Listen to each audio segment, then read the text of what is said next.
your speeches and getting to know everyone a little bit better.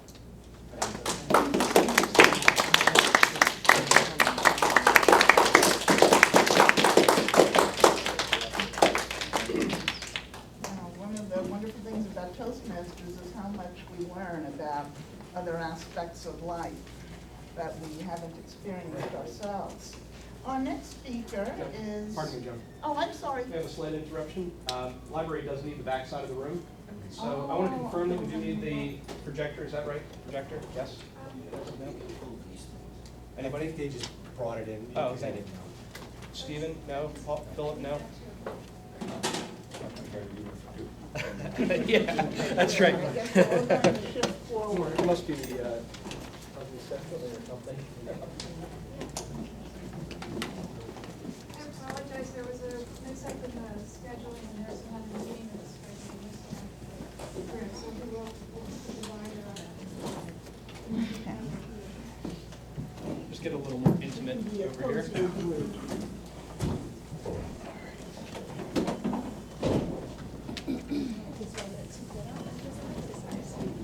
Perfect.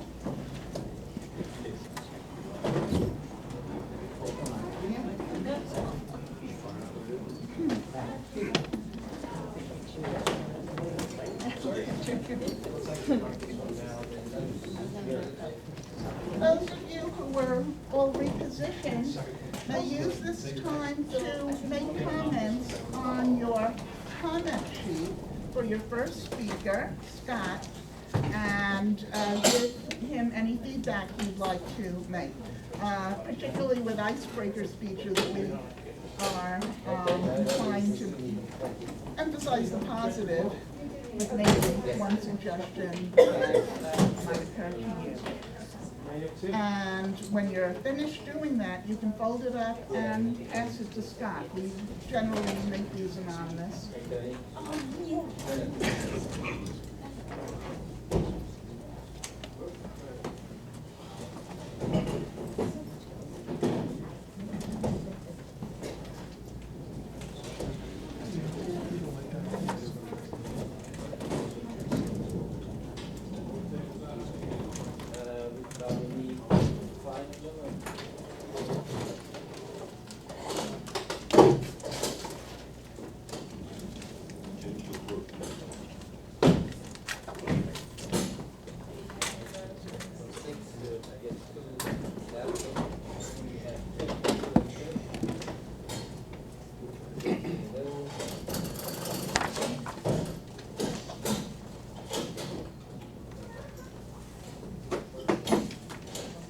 We still have plenty of room. I think it's nice we're all Hey, is there anyone who needs more time to fill out the comment sheet? Everybody okay? Okay. I'll give you another minute. Such a problem.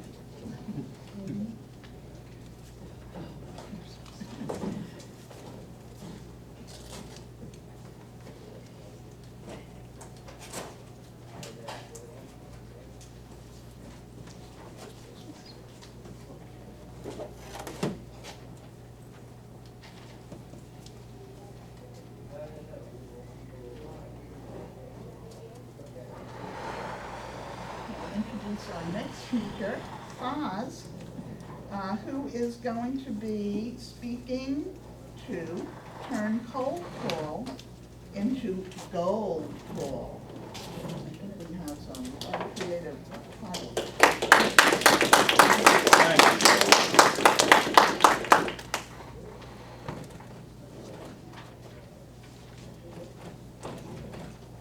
Madam Toastmaster, fellow Toastmasters, and honorable guests, how many have received those cold calls in your lifetime? How many people like those? Probably nobody. But my question is, how many of you are in sales? Anybody? How about you, man? What do you do? What do I do? Yeah. Oh, I'm an intern at a PR firm. How about you? I'm a lawyer. So let me tell you, we all are in sales. There is nobody in this universe nowadays who's not selling. Whether you're an attorney or going in front of a judge for your client, you're intended to sell. If you are an intern looking for a job, what your intentions are to sell yourself. So we all are selling either for or against ourselves. So we all in sales, but there are so many different processes in sales which people don't want to be labeled with. Like, I feel proud to be a salesperson, but you don't. And in the last 5 decades, the whole business and sales process got changed. 50 years ago, people used to do business one-on-one basis. They used to go, they used to negotiate, they used to influence, and suddenly we got these telephones. And then people started doing most of the work on telephones. And in the last 10 to 15 years, it's on internet. People even don't bother to call. They just go on internet, go on eBay, who is selling the cheapest, whether it says stolen or not, who cares, I'll buy it. So that's how the whole selling process got changed. So the cold calling is part of sales. And there are so many people, they get insisted by their company, by their bosses to make some phone calls, to get some prospects. Let me tell you a story of my life. A cold call turned into a gold call for me. In 1995, I was only 11 months old in this country as an immigrant, working in a clinical lab with a big title of director, the least paid employee. And I was exploring my options to do something different because I was not getting paid for it. And I couldn't figure it out. And I ran into a guy in the King of Prussia Mall. I was doing the window shopping because I was broke. And this guy was chasing me for like 15 minutes in different stores. And suddenly he walked to me, "Hey, how you doing?" "I'm doing okay." And now I was scared of why the heck he was chasing me. Because I was noticing in the bookstall, in the JCPenney, and the Sears, wherever he was chasing me. And he said, "Oh, my name is Chris." I said, "You don't look like Chris. You look an Indian guy, man. Chris. Tell me your real name." "Krishnamurti." I said, "Nice to see you." So he said, "Oh, do you live around here?" "Yes, I do." And I was trying to avoid that conversation.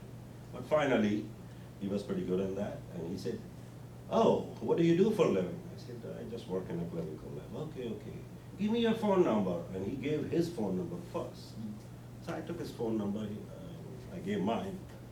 Following Sunday, I was having a dinner with my family, my wife. And in those days, I didn't have cell phone, and landline phone rings.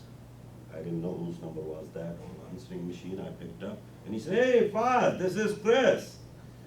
You remember I met you in King of Prussia Mall. How you doing?" I said, "I'm doing okay." And now I'm thinking, why did he call? He said, "Oh, I met you and I was very impressed from you." I said, "My goodness, he's impressed from me. I'm a broke guy in the United States looking for a job, better job." And he said, "Yeah, we have a business and we are trying to expand this business and we are inviting a lot of business people around this area. Would you be interested to diversify your income without giving up your permanent job or whatever you do?" Guess what? I said, "Absolutely. I'm looking for something to do." And he said, "Okay, we are going to have a meeting in Adams Mark Hotel in Philadelphia on Wednesday, 7 o'clock. Just come on, we are going to do our presentation. There are so many other people we invited. It may be for you or may not be for you. Just show up." And I walked there. And make sure you have a business attire. So I was having my suit and tie, and I walked in and I saw a lot of people like myself were walking there. And there was a group of people in that room, and there was another guy in front of this whole room who was doing his presentation. And he did his presentation. It was a great speech. I ever heard, especially I was only a year here.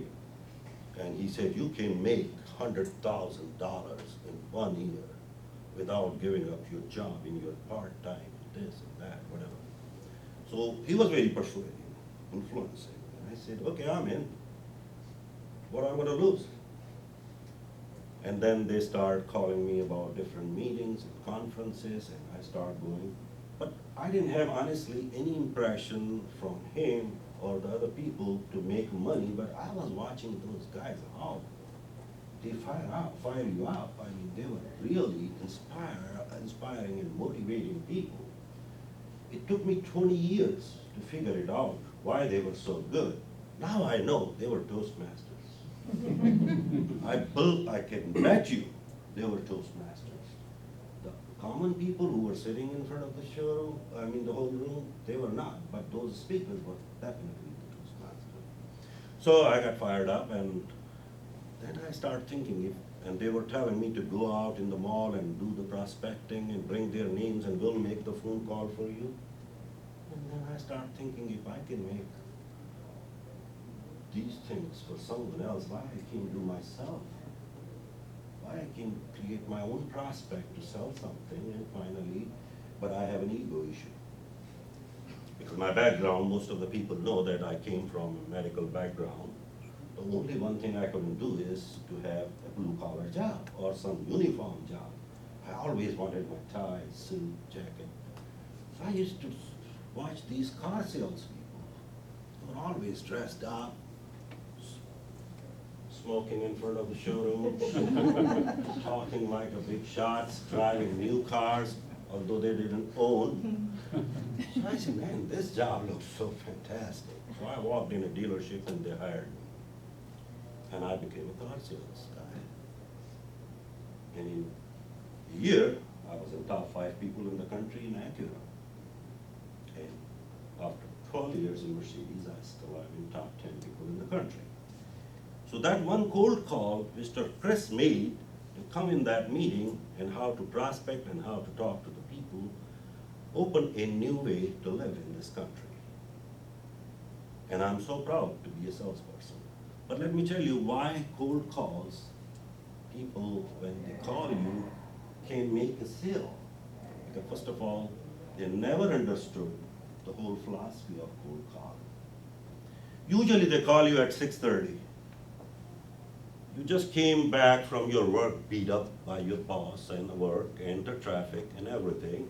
Now you're trying to unwind yourself, talking to your kids or your spouse or your boyfriend or girlfriend, and having some dinner, and here comes a phone call.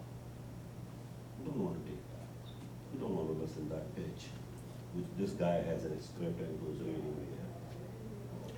So that's the wrong time.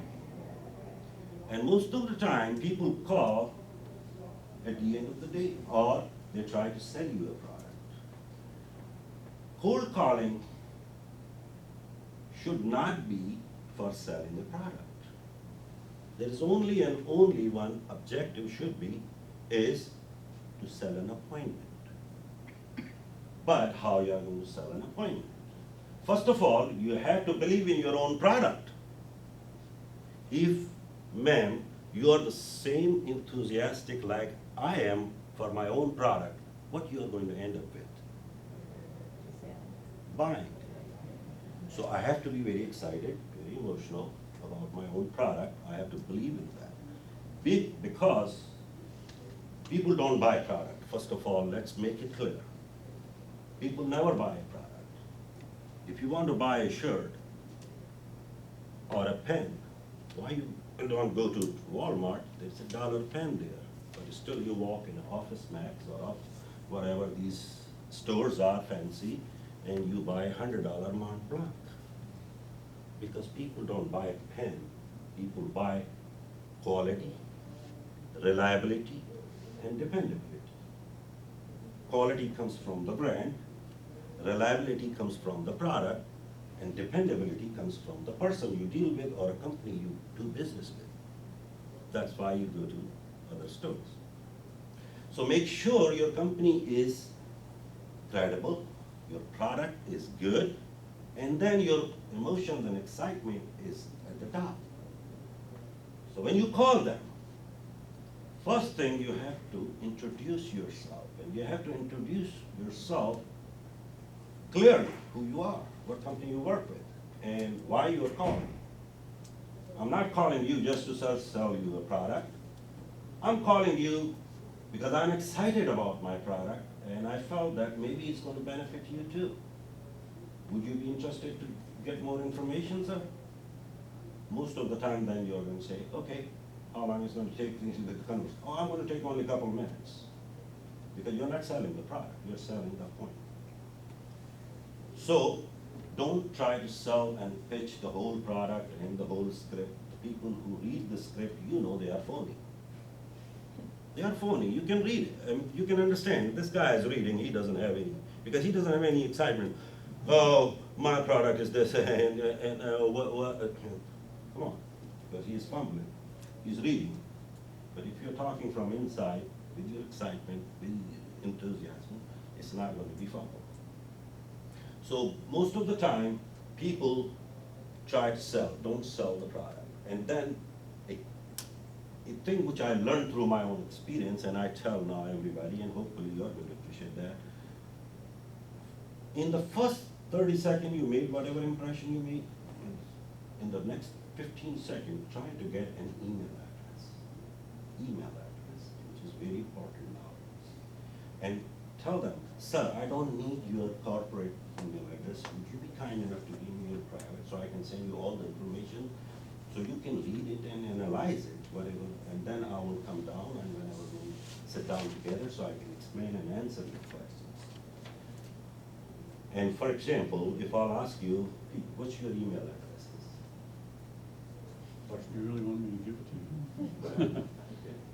Pete, SCHOF @gmail.com. How about you, Bruce?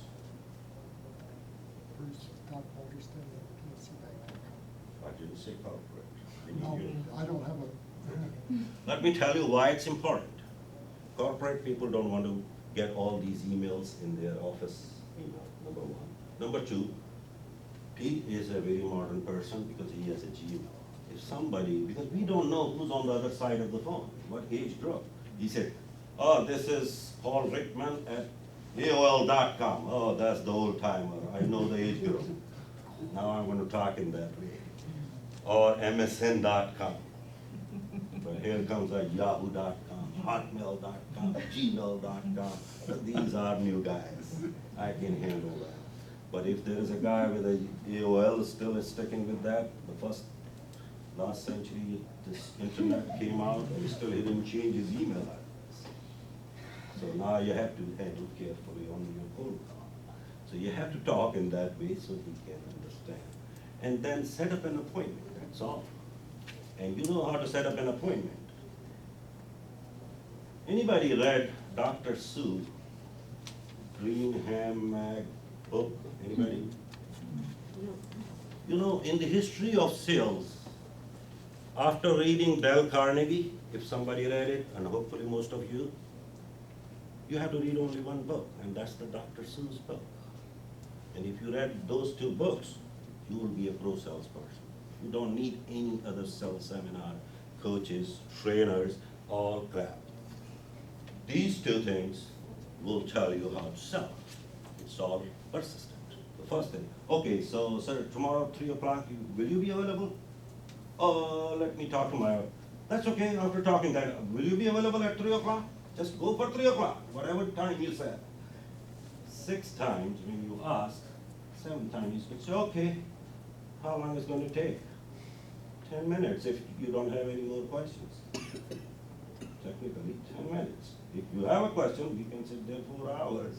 But I have only 10 minutes to sell you, in other words. So cold calling can turn into a gold call if you follow. Always make phone calls early morning. And that's what I do in my business. When I walk in my office, between 9:30 and 10:30, I already made my phone calls. I already made my birthday wishes, and I'm done. The rest of the day, I have to take care of other businesses. But I usually make phone calls between them, because you're just fresh. You're not beat up by any coworker, any boss, or any problem in your office. So you're fresh and you are positive, because you want to start your day positive too. So you can't be negative with me. So let's start out that time. Don't call people at dinner time. They are gonna hang out. Same thing, don't try to sell. Ask them, how can I assist you to benefit this thing to you? And can we get together after I will send you all that information, and if it works for you, hopefully we can go further. And in the end, set up an appointment. And once you set up an appointment, sell the product. And make this cold call to the Google call. Madam Toastmaster.